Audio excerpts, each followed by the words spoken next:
Quelle tornade! Les tornades sont imprévisibles, Recule! fluctuantes, C'est comme si toute la zone avait été soufflée par une bombe atomique. et meurtrières.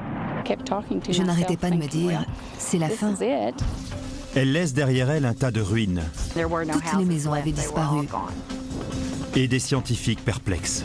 Ce n'est pas une science exacte. Chaque tornade est unique. La plupart sont dangereuses, certaines mortelles. Nous allons feuilleter le grand livre des tornades, des plus grosses aux plus terrifiantes et aux plus tragiques, jusqu'à la grande tornade qui, de l'avis des experts, dévastera un jour une grande ville américaine.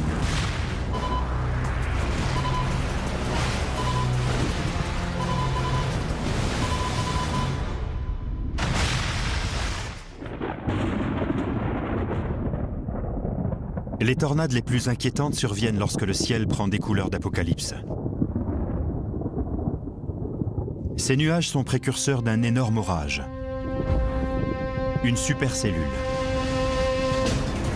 La plupart des tornades se forment lorsqu'une colonne d'air tourbillonnante descend de cette supercellule et touche le sol. En général, plus les vents sont forts, plus la tornade est dangereuse. On connaît bizarrement très mal ces colosses mortels. Les scientifiques, soucieux de percer leur mystère, sillonnent inlassablement les grandes plaines des États-Unis, mieux connues sous le nom d'allée des tornades.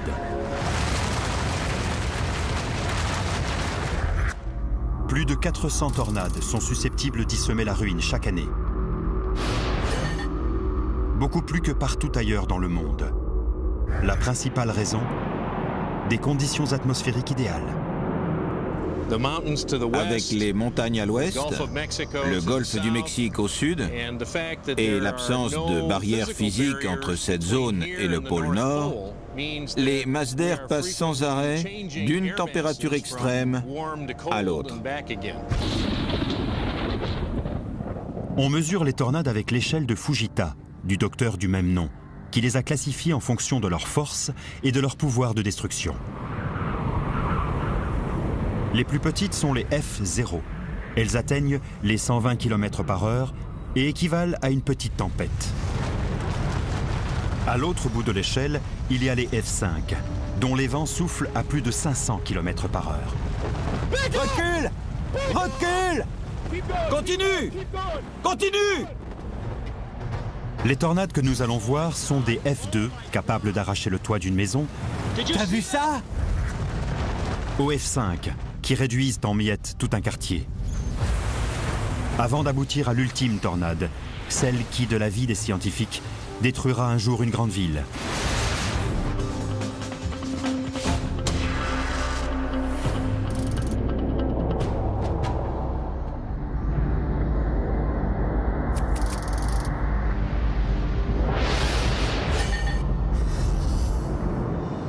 À 111 km au sud de Wichita se trouve la petite ville d'Attica, au Kansas. Elle ne compte que 600 habitants. On peut facilement la louper, mais on ne peut pas dire que la tornade du 12 mai 2004 l'ait fait. Ce jour-là, le ciel bleu au-dessus du comté de Harper se remplit de nuages orageux. Peu après 18 h, Dan Smith Heisler arrive à Attica. Je travaillais pour le banquier d'Attica et j'ai dit à sa femme, il va y avoir un orage aujourd'hui. Des orages sont en formation au sud du Kansas. En les voyant, Chuck Doswell, qui exerce la profession de météorologue depuis 30 ans, pense qu'il risque de donner des tornades. Pour qu'une tornade se forme, il faut une condition importante. Il y ait des vents tourbillonnants à basse altitude et qui accélère en montant. On appelle ça le cisaillement vertical du vent. Ce cisaillement vertical, caractéristique des tornades, fait tourner l'air comme dans un tube invisible. Tandis que la vitesse du vent augmente, l'effet de rotation s'intensifie et la pression en son centre baisse. La chute de la pression crée un phénomène de condensation en entonnoir, rendant la tornade visible à l'œil nu. C'est exactement ce qui se passe au sud du Kansas. Le responsable des services d'urgence du comté, Mike Loreg, reçoit le premier bulletin d'alerte à 18 h 45. Quand on a reçu les premières alertes, on s'est dit, il faut prévenir les gens. On ne savait pas si ce serait une F-0 ou un monstre. Les météorologues du Kansas suivent attentivement la course de l'orage qui se dirige vers Attica. Vers 19h25, une tornade F2 a touché le sol. Là-bas, sur les hauteurs. Et elle est passée juste là. Stupéfait, Mike Loreg voit la tornade arracher le toit d'une maison juste devant lui. Oh mon Dieu! Oh mon Dieu! Elle pulvérise la maison!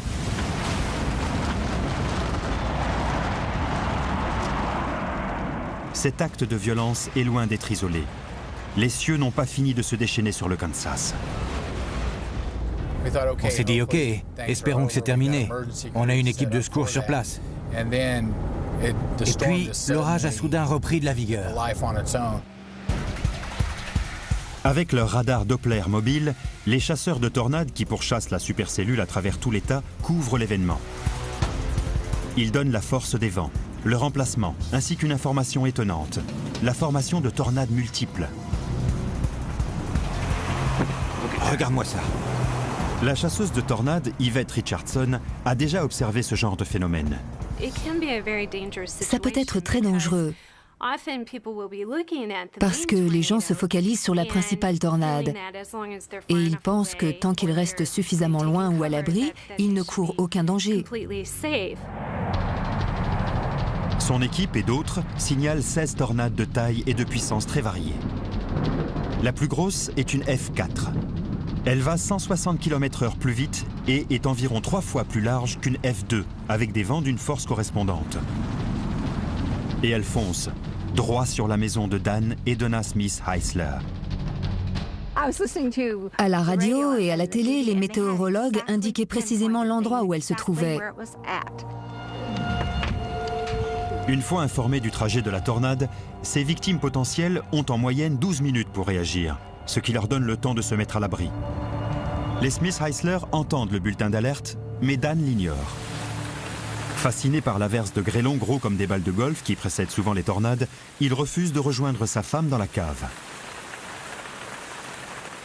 J'étais terrorisée, je lui ai crié de descendre. La chienne ne voulait pas descendre non plus, il m'a dit « Sugar ne veut pas venir ». Elle venait, repartait, revenait. Les chiens sont intelligents, ils savent. Alors quand je l'ai appelée, elle est venue et Dan aussi. On a commencé à entendre un drôle de bruit. On avait une étagère pleine de boîtes de conserve qui éclatait à cause du changement de pression. Ça faisait comme du popcorn. La tornade ravage leur domicile, avec des vents estimés à plus de 320 km/h. C'est à ce moment-là que quelque chose, du ciment peut-être, m'est tombé sur la tête. Je m'entends encore gémir. À un moment donné, on est prêt à se laisser aller.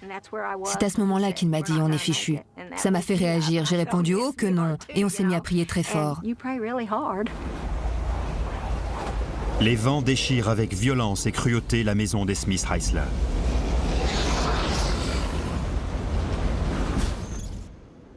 Lorsqu'ils se calment enfin, le couple sort de la cave et découvre un champ de ruines. J'ai pensé, où est la voiture? Et juste après, où est le garage? La tornade a détruit leur maison de 2 étages et 5 dépendances, fracassé 5 voitures et tué leur chienne, Sugar. Le pire, c'est la terreur qu'on a ressentie dans la cave. Les Smith Heisler ont de la chance d'être vivants. La tornade F4, dont les bourrasques avoisinaient les 400 km/h, n'a fait qu'une bouchée de leur maison. La F2 qui l'a précédée avec des vents estimés à 240 km/h a quand même réussi à arracher le toit de cette maison. Des lois physiques complexes transforment l'air en une arme fatale. Un phénomène que les scientifiques ont du mal à comprendre. Nous essayons de créer la tornade la plus puissante possible. Pour ce faire, nous réglons le vent artificiel par rapport aux mesures prises sur le terrain et nous obtenons un résultat très approchant. Son simulateur de tornade est le premier du genre. En y ajoutant de la neige carbonique, on peut voir le mouvement du vent à l'intérieur du vortex. Partha Sarkar crée des tornades allant jusqu'à 1,20 m de diamètre et 2,40 m de hauteur, avec des pointes de vitesse de 90 km/h. Mis en présence de maquettes, il peut faire des dégâts identiques à ceux que des tornades plus grosses et plus rapides infligent aux vraies maisons. En général, un bout du toit finit par tomber. Ça fait un trou dans l'édifice dans lequel s'engouffrent les vents. Du coup, ça augmente la charge sur les murs qui finissent par céder. Les expériences de Partha Sarkar ont montré que la force destructrice des vents circulaires d'une tornade F3 ou plus est au moins 3 fois supérieure à celle des vents soufflant en ligne droite. Quand on sait que peu de bâtiments sont capables de résister à des vents de force F1 dans l'allée des tornades, on comprend pourquoi la plus faible des tornades peut causer des ravages. Les habitants d'Attica ont eu de la chance de survivre à la furie des 16 tornades qui ont déferlé dans le sud du Kansas. Mais lorsqu'une F4 isolée s'abat sur une petite agglomération du Texas, son comportement étrange et sa force surprenante menacent de détruire toute la ville. Nous verrons ensuite une énorme tornade frapper une grande ville américaine. Une catastrophe qui ne manquera pas de se produire un jour. En 2004, un orage isolé a généré un essaim de tornades qui a ravagé des maisons, détruit des objets et terrorisé des centaines de gens au Kansas. Mais la force et les ravages de ces furies ne sont rien comparés à ceux de la tornade qui a rasé d'une façon totalement incontrôlée une région du Texas.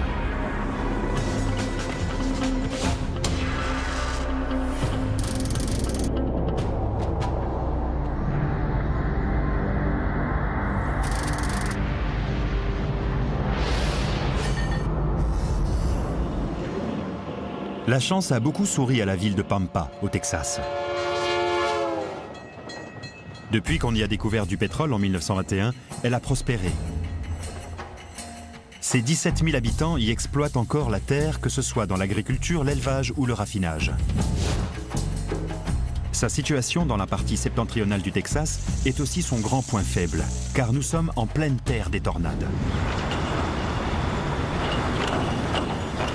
L'après-midi du 8 juin 1995, la roue a tourné. Randy Stubblefield vit depuis longtemps à Pampa. Depuis 2 ans qu'il est shérif, il a eu sa part de violence. Mais ce n'est rien par rapport à ce qu'il attend. Vers 16 h, on a reçu un appel nous informant qu'une grosse tornade se formait au sud d'Emerald Highway, à environ 2,5 km d'ici.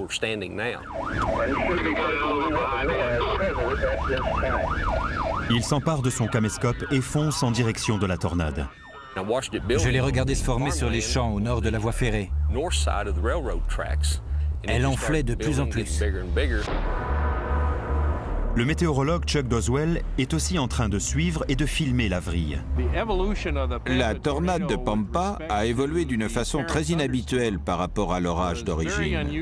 Je n'avais jamais vu ça de ma vie. Ce qu'il regarde est en effet incroyable. La tornade est presque immobile. Impossible de dire ce qui se passe là-dedans. Soudain, la tornade part brutalement sur la droite. Chuck Doswell est stupéfait. Les tornades se déplacent dans un sens bien précis, car elles sont reliées à l'orage qui les a créées et qui bouge lui-même dans la direction où le pousse le champ de vent. Mais ce jour-là, la tornade ne suit pas la même direction que l'orage.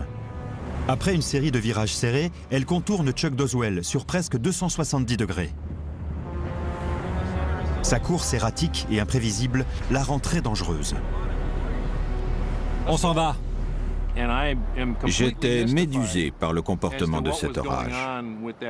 Puis elle est partie vers le nord. Faites rentrer tout le monde, c'est une vraie saleté. Elle a frappé un complexe industriel.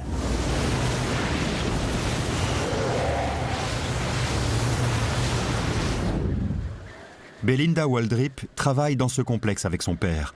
Elle ne se doute de rien.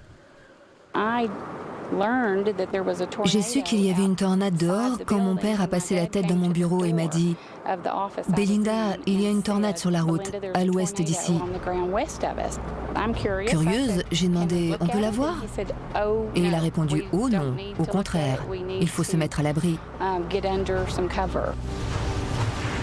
Belinda et son père descendent au sous-sol tandis que la tornade fonce sur eux. On l'entendait arriver.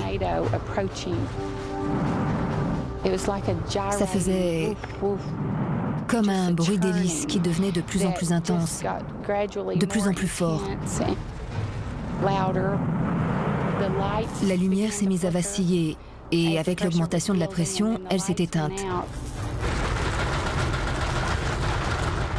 On a commencé à voir de vrais débris, du métal, des toits, des tas de trucs que la tornade a arrachés en touchant les premiers bâtiments du complexe industriel. Puis, il y a eu une explosion.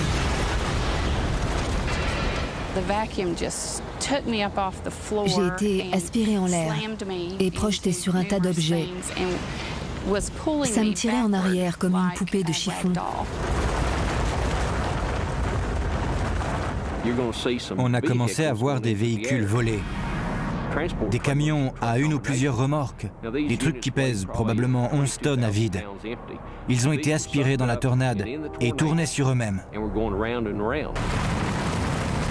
Randy Stubblefield et Chuck Doswell sont parmi les rares à avoir filmé une tornade soulevant des camions de plusieurs tonnes. Cette vrille d'une force exceptionnelle tient maintenant Belinda Waldrip à sa merci. Quand je me suis retrouvée dedans, tout était noir. J'essayais de garder les yeux fermés pour les protéger. Je n'arrêtais pas de me dire, c'est la fin. À cet instant, je me suis senti vraiment impuissant car je ne pouvais rien faire. Je ne pouvais ni l'arrêter, ni modifier sa trajectoire. C'était vraiment angoissant. Elle m'a jetée sur le parking. Je suis tombée sur le dos et j'ai vu le nuage et la tornade. On aurait dit un spectre blanc qui montait vers le ciel. Les épreuves de Belinda sont terminées, mais celles de Randy Stubblefield ne font que commencer. J'ai réalisé qu'elle se dirigeait vers Pampa. Il saute dans sa voiture et file vers le centre-ville, à la rencontre de la tornade.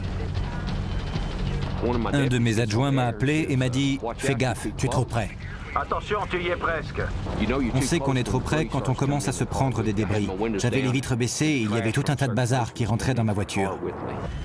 Elle se dirige vers le centre-ville. Elle se dirigeait droit vers mon bureau et les locaux du centre-ville, où j'avais environ 65 personnes incarcérées. C'était un bâtiment robuste, mais cette tornade-là l'était aussi. La tornade pénètre dans Pampa, détruisant ou détériorant 200 maisons et 50 entreprises. La plupart des bâtiments de la zone industrielle sont arrachés de leurs fondations. Belinda est gravement blessée et très choquée. J'étais étourdie, abasourdie. Je ne sentais rien. Je me suis dit que j'avais certainement les jambes cassées. Je ne pouvais pas me repérer car il n'y avait plus rien debout. Je n'avais plus aucun repère. J'étais complètement perdue. Craignant le pire, Belinda recherche désespérément son père. Il gisait de tout son long sur une voiture. Il avait l'air mort. Il était tout mou et ne bougeait pas. Je me suis traînée jusqu'à lui et j'ai commencé à le caresser. Il s'est réveillé et a tourné la tête. Elle était ensanglantée et on ne voyait que le blanc de ses yeux.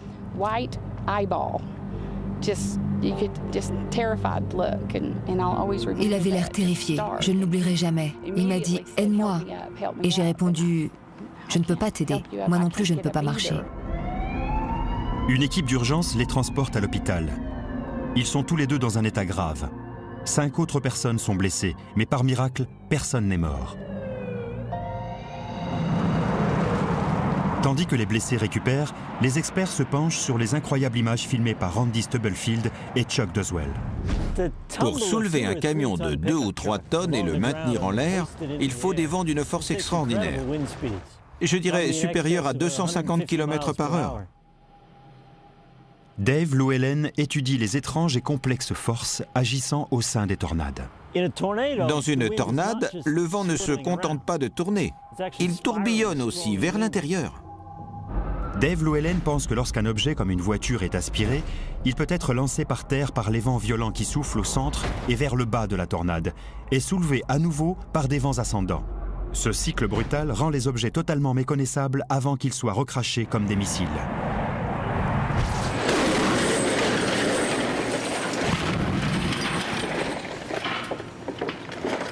C'est stupéfiant. D'après la grue, elle faisait 2 tonnes 3. Scott Schiff et ses collaborateurs de l'université de Clemson étudient les dégâts que peut occasionner une voiture prise dans un ouragan. Nous testons la résistance de ce toit à un pan conçu pour servir d'abri. Il fait environ 25 cm d'épaisseur et est fait en béton avec un double renforcement en acier. Il est donc très robuste. Il a été conçu pour supporter le choc de gros débris. 3, 2, 1, lâchez! Après plusieurs impacts, le toit commence à se fissurer.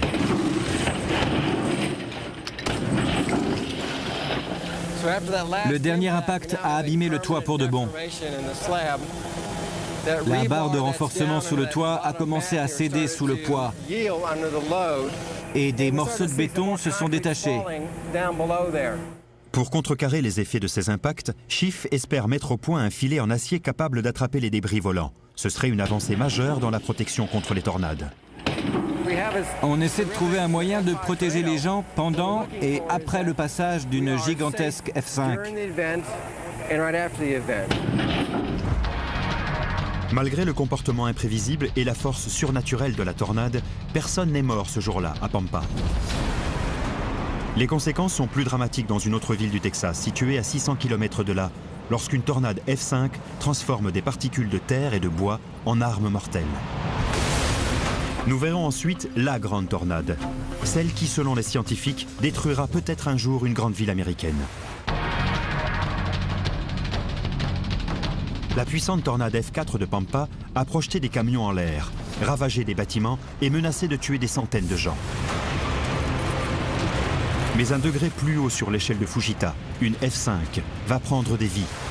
Ses armes, des particules de terre et de bois.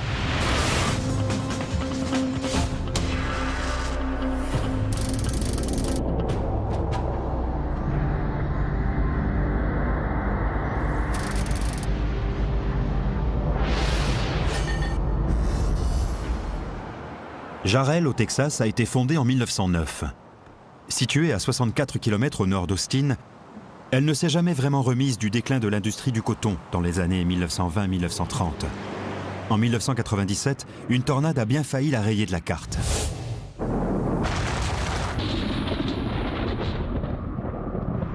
Dès le début, la tornade de Jarrell surprend les observateurs. Le 27 mai, une supercellule se forme au centre du Texas. La tornade de Jarrell a marqué les esprits pour différentes raisons. La première, c'est qu'elle s'est formée dans des conditions qu'on a trouvées très bizarres à l'époque. Le cisaillement vertical de l'énorme supercellule ne paraît pas suffisamment puissant pour former une tornade. Le météorologue Bill Gallus enseigne l'art de prévoir les tornades à l'aide d'un simulateur de réalité virtuelle. Il faut 2 conditions pour qu'une tornade se forme. La première, c'est un courant d'air ascendant ou descendant puissant pour étirer l'air sur la verticale. Et la seconde, c'est un effet de rotation. En général, il faut un puissant effet de cisaillement pour engendrer une tornade avec un effet de vrille. Avant Jarrell, tout le monde s'accordait pour dire qu'il ne pouvait pas y avoir de tornade si ce phénomène n'apparaissait pas. Mais les conditions atmosphériques exceptionnelles qui règnent ce jour-là au Texas vont prouver qu'ils avaient tort, vraiment tort. Cette fois, la montée d'air chaud et humide est si importante qu'elle crée un puissant courant d'air ascendant, générant une tornade très violente et très dangereuse.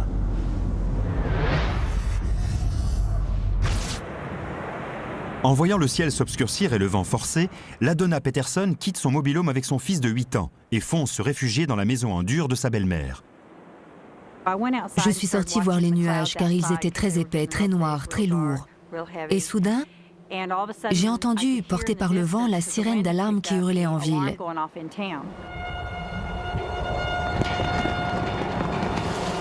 Ken Adams, lui, ne l'entend pas. Il dort. C'est le chien qui m'a réveillé. Il était vraiment terrifié. Je savais qu'il se passait un truc bizarre, même si je n'entendais rien. Je pouvais le sentir. C'est comme un orage qu'on n'entend pas, mais qu'on sent venir. La belle-sœur de la Donna et sa nièce la rejoignent chez sa belle-mère. Les infos annoncent la présence d'une tornade à 3 km de là. Je suis allée à une fenêtre avec ma belle-sœur. La tornade était visible au loin, mais elle restait là. Elle tournait, mais elle n'avançait pas. En fait, la tornade avance d'un pas très lent, à une vitesse de 16 km/h. Mais à l'intérieur, les vents dépassent les 420 km/h. Désormais de type F5, elle se dirige vers la maison où se cachent les deux femmes. Tout à coup, on a senti le vent frapper la maison. On voyait des morceaux d'asphalte se détacher de la route près de chez nous. On était tous assis et j'ai pensé, par pitié, mon Dieu, ne prends pas ma famille. Soudain, une bourrasque a ouvert brutalement la porte de la salle de bain et on a commencé à sentir une pluie de terre, de foin et d'objets s'abattre sur nous. Quelques minutes plus tard, lorsque Ken Adams sort voir pourquoi son chien aboie, il se retrouve en plein cauchemar. C'était si gros à la base, ça devait faire 1 kilomètre de large, que je n'ai pas compris que c'était une tornade. Quand j'ai réalisé ce que c'était, il était trop tard pour partir. J'ai couru jusqu'à ma maison, ouvert la porte de derrière et à cet instant, le vent me l'a arraché des mains tandis que le toit s'envolait. Heureusement, j'ai été soulevé du sol, sinon la maison se serait écroulée sur moi. Soudain, le vent s'arrête. C'est comme si toute la zone avait été soufflée par une bombe atomique. Quand j'ai ouvert les yeux, j'ai cru que j'étais mort. Vraiment. L'horrible spectacle qui l'entoure le ramène brutalement à la réalité. Plus de 300 animaux d'élevage ont été tués ou blessés par la tornade. Beaucoup de survivants ont dû être abattus. Oh, c'était horrible. Il y a plus de 120 hectares là-bas. Et on ne pouvait quasiment pas y faire un pas sans sentir l'odeur de la mort. En sortant des décombres, la famille de la Donna Peterson découvre un champ de ruines. Presque toutes les maisons du quartier ont été rasées. Nombre de leurs voisins manquent à l'appel. D'autres sont gravement blessés. Madame Lafrance était coincée sous un arbre et sa fille gisait dans la boue et avait de graves blessures aux jambes et aux bras. Il pleuvait. Elle me disait qu'elle avait mal. J'ai fini par trouver une couverture sale par terre et je l'ai mise sur elle pour que la pluie ne mouille pas ses blessures. On a su par la suite que Monsieur Lafrance était décédé. Sa fille n'arrêtait pas de pleurer et de demander où était son père. 27 personnes meurent ce jour-là. La moitié d'entre elles sont des enfants. Des familles entières sont tuées.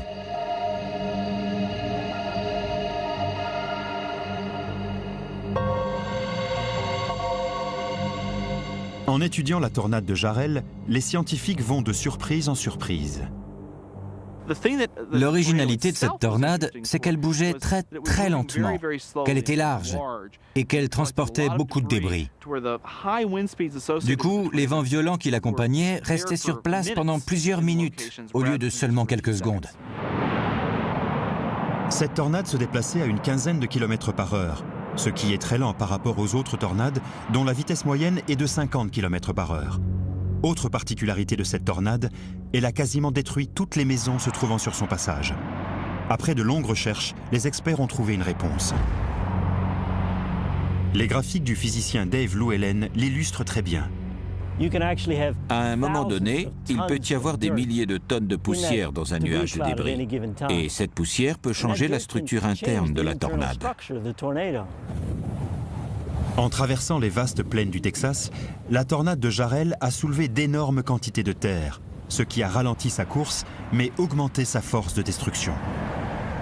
Je pense qu'à la base, ça devait faire l'effet d'une énorme sableuse. Si l'on en croit Dave Llewellyn et ses pairs, les maisons ont été laminées par les débris portés par les vents de la tornade de Jarrell, et non pas déchiquetées, comme c'est généralement le cas.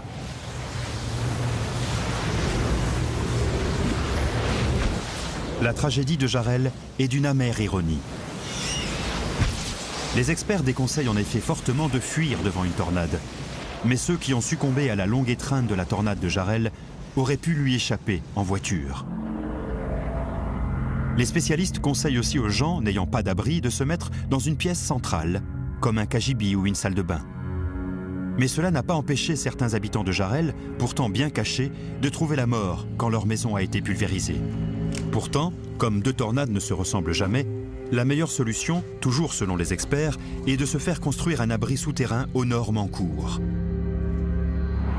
La tornade de Jarrell a changé la façon de voir des chercheurs. Ils savent désormais que les cellules orageuses, avec un cisaillement vertical bas, peuvent engendrer de violentes tornades. Mais les plus perspicaces et les plus vigilants d'entre eux n'auraient de toute façon pas pu empêcher la pire tornade de l'histoire des États-Unis de tuer des centaines de personnes. Et nous verrons ensuite la plus grosse tornade de tous les temps menacer des millions de gens. La tornade de Jarrell a fait 27 morts et changé la façon dont les spécialistes surveillent les orages susceptibles d'engendrer des tornades. Mais rien ne pouvait préparer nos ancêtres à la pire tornade de l'histoire des États-Unis, une terrible F5 qui a dévasté 3 États et tué des centaines de gens.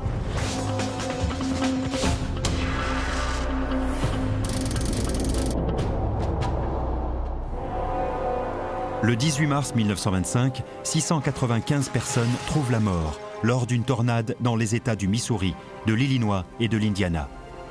Pendant plusieurs heures et sur quelques 320 km, la monstrueuse F5 sème impitoyablement la ruine. Les témoignages des survivants sont déchirants. L'air était rempli de dizaines de milliers d'objets, des planches, des poteaux, des pans entiers de maisons en bois. J'ai même vu des maisons entières être soulevées et rejetées au sol, et des êtres humains aussi. Un bébé a été arraché des bras de sa mère. Les enfants autour de moi étaient blessés et saignaient. Ils pleuraient, criaient. C'était horrible. Les dégâts sont tout à fait exceptionnels et s'expliquent principalement par le fait que la tornade a touché une population très vulnérable.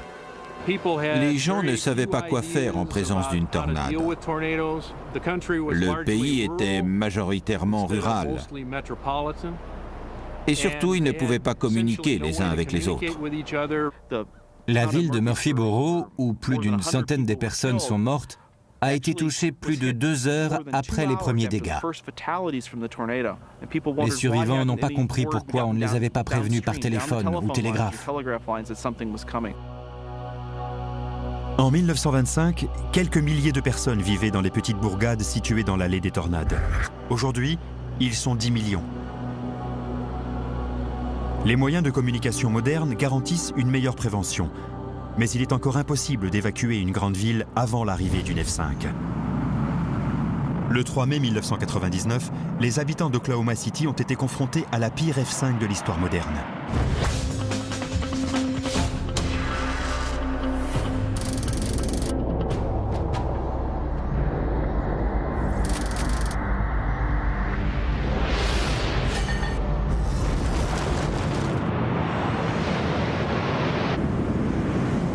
La tornade qui est passée dans Moore et le sud d'Oklahoma City le 3 mai 1999 a été la plus destructrice des États-Unis à tous les égards. Ce jour-là, en fin d'après-midi, les météorologues locaux suivent minutieusement la course de plusieurs supercellules et épluchent le flot de rapports qui arrive bientôt sur la tornade. Dana Grimm est chez elle, avec son fils de 8 ans devant la télé. Il disait qu'elle prenait de la vitesse, qu'elle grossissait de plus en plus et que si on restait à la surface, on ne s'en sortirait pas. L'ensemble est intense, complexe et en pleine expansion. Les observateurs sont surpris et choqués devant ces nombreux orages engendrant des tornades multiples. Une grosse tornade, une très grosse tornade. On aurait dit que chaque nouveau nuage orageux finirait par donner une nouvelle tornade. On voit parfois apparaître une tornade principale accompagnée de ce qu'on appelle des tornades satellites, qui tournent autour d'elle. Des tornades complètement séparées qui proviennent du même système orageux. À 18h25, une énorme tornade touche le sol à la périphérie d'Amber, dans l'Oklahoma. D'après les radars Doppler, la vitesse du vent dépasse les 500 km/h. On n'a jamais vu ça. C'est un monstre, et elle file droit sur la maison de Dana Grimm. Ils disaient qu'elle faisait 1700 mètres de large, qu'elle était ultra violente et qu'elle détruisait tout sur son passage. Lorsque Dana et son fils se réfugient dans un placard, le gigantesque mur de vent hurlant n'est plus qu'à 1500 mètres de là. Mon fils criait, pleurait. Il m'a demandé « On va mourir ?» J'ai répondu « Mais non. » Alors on fait quoi? On prie. La peur de Dana se transforme en panique lorsque la tornade déboule sur sa maison. Ça faisait un sifflement très aigu. Puis il y a eu d'autres bruits, les fenêtres qui éclataient. La maison tremblait, on entendait les poutres du toit se briser. Les murs se soulevaient et on sentait de l'air glacial s'engouffrer dessous. Et quelques secondes plus tard, la maison a explosé. Je ne pouvais plus respirer. J'avais avalé tellement de poussière que je ne pouvais plus respirer. J'ai pensé, c'est fini. Je priais en pensant, si c'est la fin, je suis prête. La féroce tornade finit par la soulever et l'éloigner du nuage de poussière, la sauvant d'une mort certaine. Lorsqu'elle atterrit par terre, elle est paralysée par la peur. Alors j'ai réalisé que mon fils n'était plus avec moi. Je me suis mise à l'appeler. Il est arrivé en courant. C'était vraiment un miracle car on était tous les deux pieds nus. Quand il s'est précipité vers moi, j'ai vu qu'il n'avait pas la moindre blessure au pied. La F5 se dirige maintenant vers le centre d'Oklahoma City, traversant des autoroutes bondées par le trafic d'heures de pointe. En voyant la tornade foncer sur eux, certains conducteurs paniquent. Ils abandonnent leur véhicule et tentent désespérément de trouver un abri. Cette décision, pour certains, sera fatale.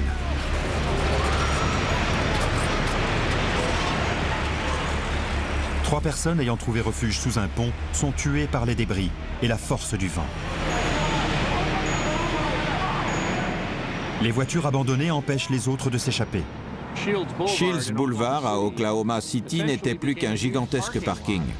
Les gens étaient bloqués sur place. Lorsque la tornade se dissipe enfin, 40 personnes sont décédées et presque 700 blessés. Ma femme travaillait à l'hôpital de Norman ce soir-là, aux urgences. Ils ont été submergés de blessés. Elle a vu des choses vraiment horribles. Des gens couverts d'éclats de bois. Ils en avaient tellement sur eux qu'on aurait dit des pelotes à épingles. C'était atroce.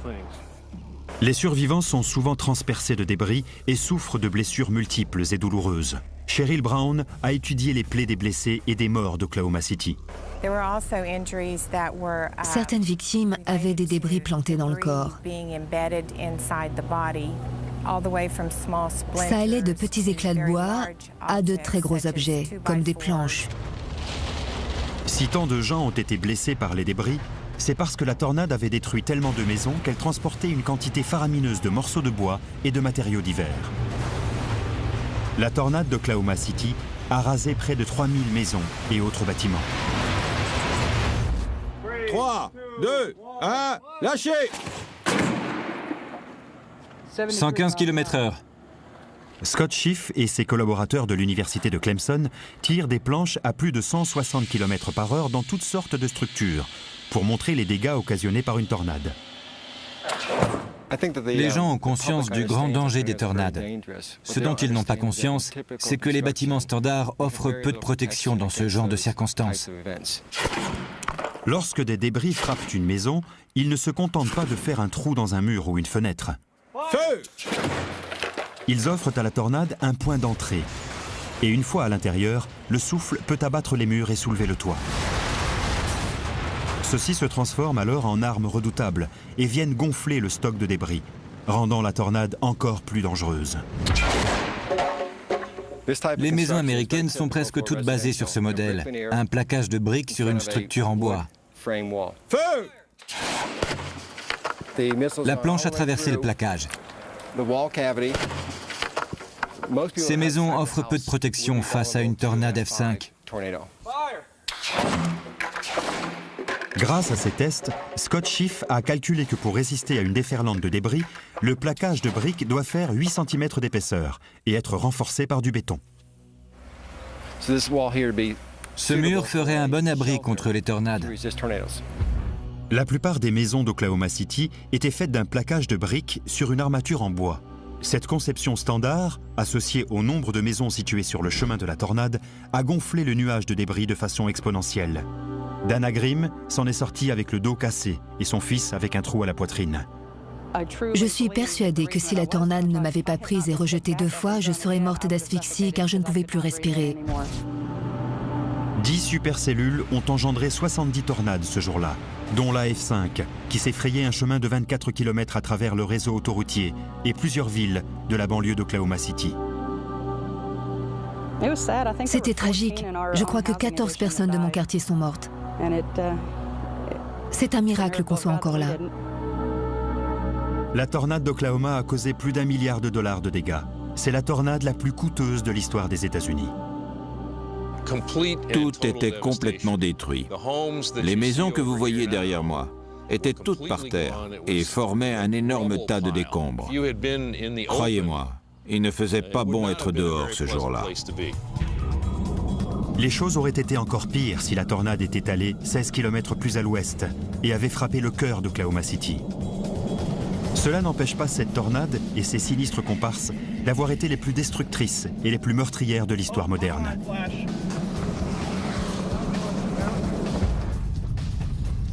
Mais elle pourrait être surpassée par une F5 dans une grande ville américaine. Un scénario catastrophe qui, si l'on en croit les experts, pourrait un jour arriver. Chaque année, les grandes villes américaines situées dans l'allée des tornades jouent à la roulette russe avec les énormes tornades qui y déboulent. Oklahoma City a perdu en 1999 lorsqu'une immense tornade a tué 40 personnes, fait quelques 700 blessés et causé plus d'1 milliard de dollars de dégâts. Par bonheur, la tornade n'est pas passée en plein cœur de la ville. Le chercheur Scott Ray sait que la prochaine grande ville américaine qui sera touchée par une F5 aura sans doute moins de chance. Dallas aurait dû déjà subir une énorme tornade. La ville de Dallas, au Texas, est une ville champignon qui prolifère à la frontière sud de l'allée des tornades. C'est l'une des agglomérations qui se développe le plus et le plus vite aux États-Unis. Elle compte plus de 5 millions d'habitants et 600 sièges de société. Dallas est 10 fois plus grande qu'Oklahoma City. J'ai eu un choc en voyant les images prises à Oklahoma City. Je n'en revenais pas de voir l'étendue des dégâts. Avec les autorités locales, Scott Ray travaille à la gestion des risques, notamment ceux liés aux tornades. Pour aider Dallas à se préparer à une éventuelle catastrophe et montrer la façon dont une tornade surpuissante pourrait affecter toute la zone, il a concocté plus de 60 scénarios différents. Pour être crédible, il fallait à tout prix s'inspirer d'un événement ayant déjà eu lieu quelque part. On s'est donc basé sur la tornade d'Oklahoma City car on avait de très bonnes informations à son sujet. On a transposé toutes les données de la tornade sur la région de Dallas-Fort Worth pour voir ce que ça donnerait chez nous. Scott Ray et ses collègues calquent soigneusement le trajet de la tornade de l'Oklahoma sur la région de Dallas-Fort Worth. L'arrivée de la F5 d'Oklahoma City dans le centre de Dallas a des conséquences dramatiques. Ça pourrait facilement être la pire tornade qu'on ait jamais eue aux États-Unis.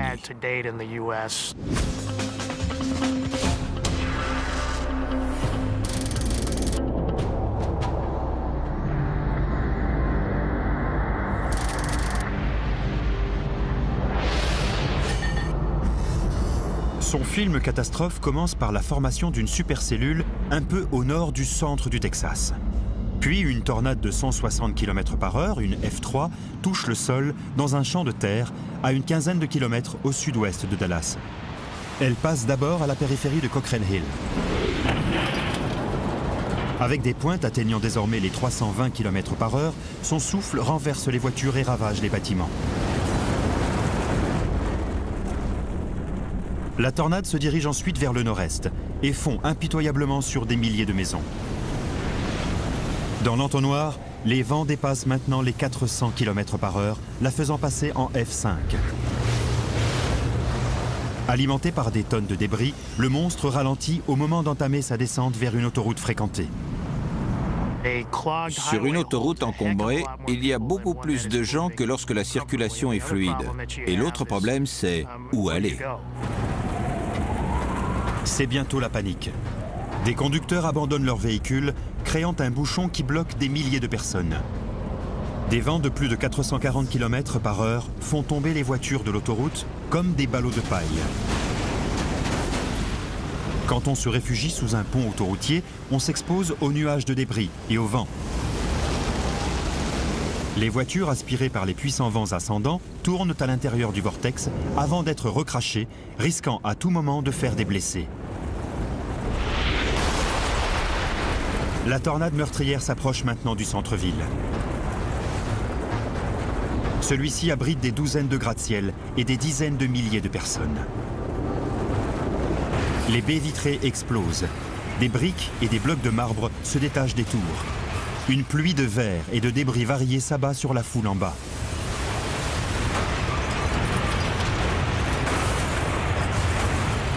La façade de la plupart des gratte-ciel de la région de Dallas-Fort Worth est principalement constituée de verre, ce qui n'est pas très résistant. L'étendue des dégâts causés par les vents et les bris de verre dans le centre-ville sera dramatique. Un train de banlieue bondé sillonne la ville.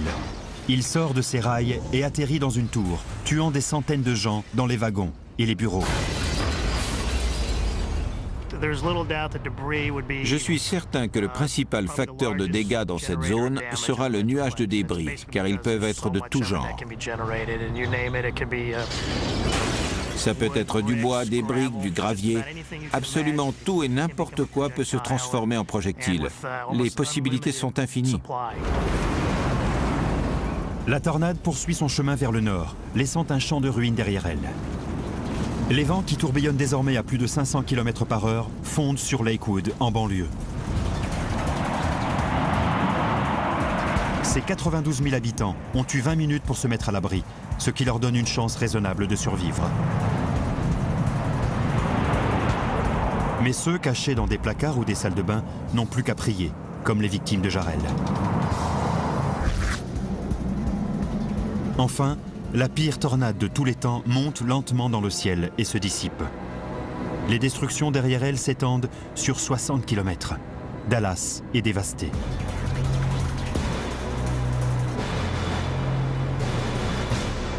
On ne peut pas atténuer les effets de ce genre de cataclysme. Quoi qu'il arrive, on sait que ce sera difficile et qu'il y aura beaucoup de dégâts, beaucoup de gens à secourir. La facture totale frôle les 5 milliards de dollars. Il y a des dizaines de milliers de personnes sans abri et des dizaines de blessés. On ne connaît pas le nombre de morts. On peut difficilement évaluer le nombre de victimes, car ça dépend des décisions que prendront les gens. Certains en prendront de bonnes, d'autres de mauvaises. On ne peut pas savoir ce qu'ils feront. Les urbanistes, eux, peuvent déjà prendre de bonnes décisions, comme prévoir de nombreux abris souterrains, organiser des opérations d'évacuation et sensibiliser le public. Mais ça risque de ne pas suffire. Je ne pense pas que ce soit possible d'un point de vue financier de concevoir une ville capable de survivre à une tornade d'une extrême puissance ou à une catastrophe comme ça. Avec la croissance des grandes villes situées dans l'allée des tornades, la science est désormais engagée dans une véritable course contre la montre pour comprendre, avant qu'il ne soit trop tard, l'un des plus grands mystères de la nature.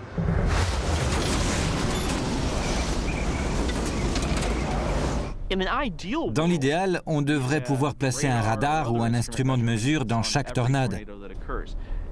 Mais dans la vraie vie, ça n'arrivera jamais. Ok, cet orage va produire ce genre de tornade dans l'heure qui vient.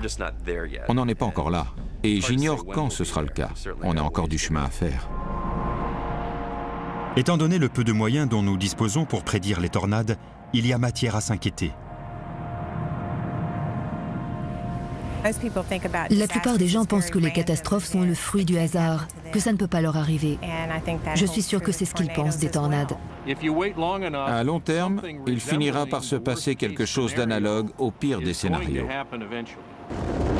En attendant que les scientifiques en sachent plus sur les forces brutales de la nature, il ne nous reste plus qu'une chose à faire, nous préparer à l'arrivée de la grande tornade.